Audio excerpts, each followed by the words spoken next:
friends, my name is Radhi Mehta and welcome to my channel, The Healthy Hub. Life isn't perfect, but your hair can be. So on this note, I would like to welcome Dr. Rupal Jani on our channel.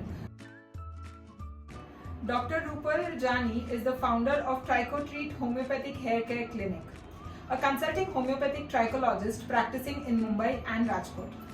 TrichoTreat is a platform where every unique root cause of all hair and scalp conditions will be treated holistically by homeopathy and non-invasive therapies and supplements. Welcome Dr. Rupal Jani. Thank you Radhi for inviting me to your channel, and I have been regularly following the Healthy Hub and they have lovely and healthy recipes you must watch. And without wasting time, we would like to move on to the common hair fall and hair related questions, Okay. which will be helpful to all our viewers. So let's get started. Starting with the most common question, Dr. Rupal, what are the tips and techniques which can be incorporated in our daily life to prevent or reduce hair fall?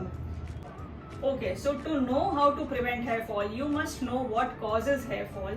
The most common reasons for hair fall are genetic, hormonal, nutritional deficiencies, stress, medication, fashion-induced hair loss. A lot of people get into chemical treatments like straightening, pumping, and crash diets. People follow a lot of crash diets for weight loss.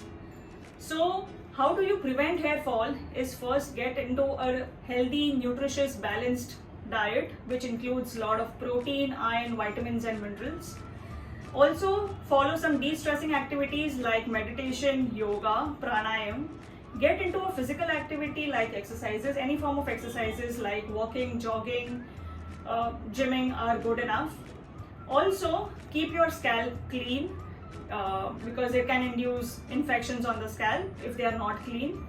Then you must also regularly oil your scalp, and a gentle massage on the scalp for 5 to 10 minutes daily is good enough for stimulating the roots for hair growth.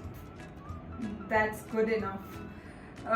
They were quite insightful tips. I'm sure we all will have to follow, especially the points related to the nutrition part and also the active part, which like exercise is really a must. Like that is also an important part for maintaining healthy hair. So moving on to our next question, how to style our hair during occasions without damaging. Like we have to attend various social events, and some people have profession wherein they have to regularly style their hair.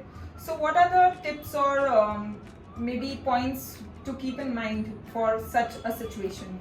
Okay, so first thing is avoid chemical treatments like straightening, pumping, ironing.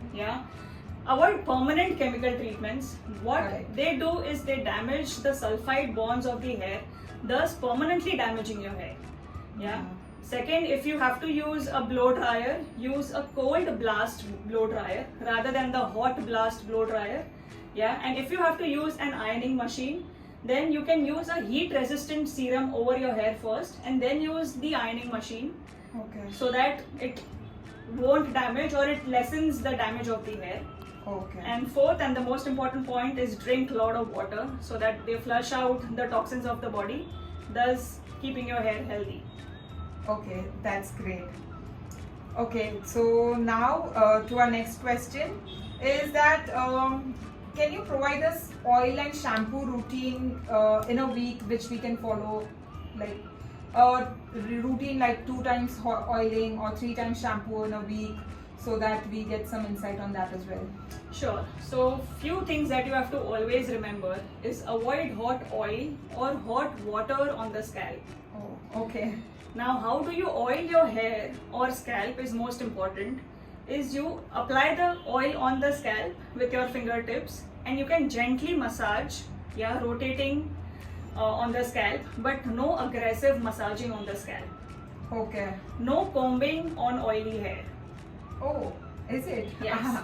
That's an important point, guys. Please make a note of it. And you must oil in the morning. So if you oil in the morning, keep oiled scalp for say 3 to 4 hours and then you must wash it off. Okay. No keeping oil for a day or two. Okay. Yeah. And during shampoo, you must always dilute the shampoo before use.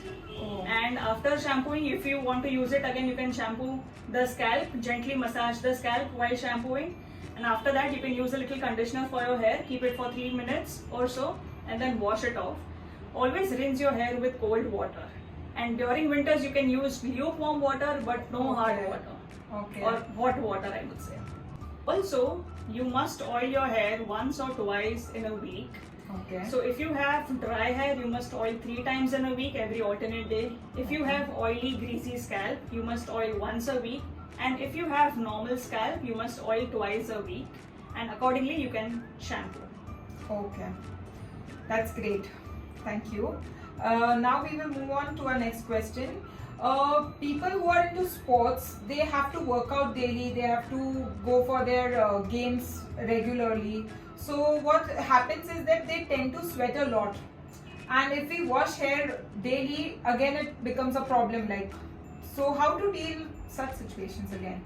So first, if you sweat a lot on the scalp especially, you must not keep sweat on your scalp for a longer time. Okay. So you must shampoo after sweating or after workout. And if you work out daily, an aggressive workout, you must shampoo daily, but use a mild shampoo which is meant for daily use. Oh, okay. That will keep your scalp healthy and sweat free. So a lot of sweat accumulation on the scalp is also not good for the scalp. Okay, so daily shampoo if you're having aggressive workout, that is the solution. Correct. But use a mild shampoo. Yes. Okay. Okay, so one more common question here.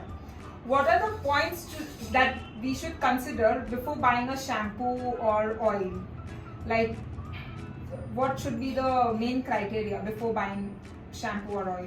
Okay, so a lot of buzz around the market on these of sulfate-free shampoo. Yes, if you have dry, frizzy hair, you must use a sulfate-free shampoo because sulfate will increase the dryness of the scalp and hair. But if you have oily, greasy hair or normal scalp, you can use a regular sulfate shampoo. For dandruff on the scalp, you must look for ingredients in a shampoo like salicylic acid, ketoconazole, arnica. For hair fall, you must look for ingredients like pumpkin seed extract, argan oil, rosemary oil and arnica. And for hair thinning, you must look for ingredients in a shampoo like saw palmetto.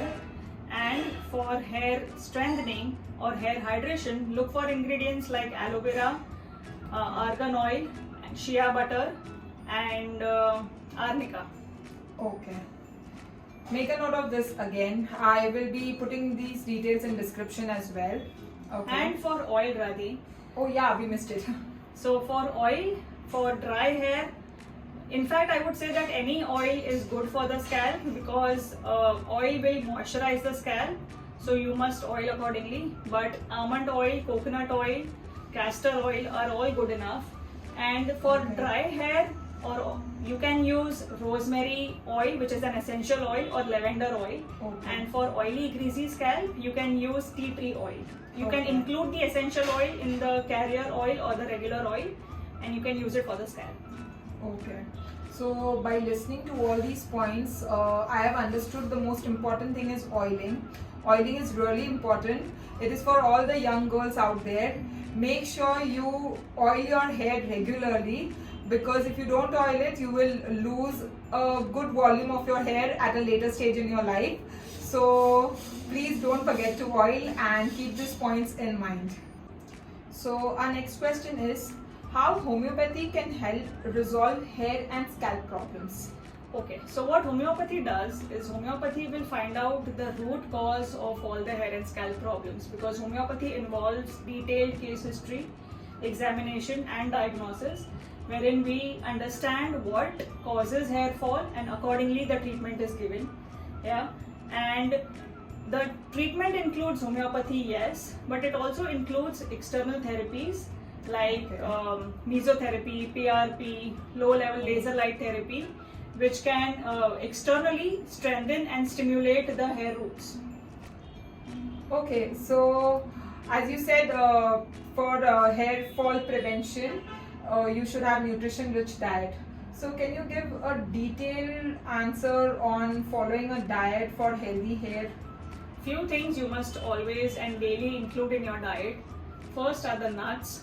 Almonds, walnuts are a must in your diet. Cashews, pistachios are a must in your diet. You must also include seeds like flax seeds, pumpkin seeds, sunflower seeds, Okay. chia seeds are very good in your diet. You must Okay. also include green leafy vegetables like spinach, methi, broccoli, and vitamin C is an important source. So amla, aloe vera, Okay. citrus fruits like oranges, mosambis. You can always include avocados, and green tea is a must in your daily routine. You can also include soybean and milk products for your calcium and vitamin D, of course. Okay, so we have a lot of things to be added in our diet, and I'm sure I'll be trying out some recipes which will have maximum of these products so that we can have something to maintain our good hair health. So thank you, Rupal, once again for sharing us insights Thank on you. all of these 7 questions. Thank you, Radhi. I have covered most of the questions, but if you think I've missed out any of them, then please feel free to comment and let me know what questions you have. Dr. Rupal will be happy to answer all of this, and also I'll be providing details of Dr. Rupal Jani in the description box, and also at the end of the video you will find her details, so you can contact her. She also does online consulting, so if you are comfortable with that, she also provides those services. So do visit Dr. Rupal for all your hair and scalp problems, and I'm sure you'll find solutions to it. So thank you, Dr. Rupal, for visiting us. Thank you, Radhi, for inviting me to your channel, The Healthy Hub. And it's a great channel with all the healthy and yummy recipes. So do follow, guys. Also, don't forget to like, share, comment and subscribe my channel, The Healthy Hub. So have a good hair day, everyone. Have a good hair day, guys. Bye bye. Take care, stay safe, and see you next weekend.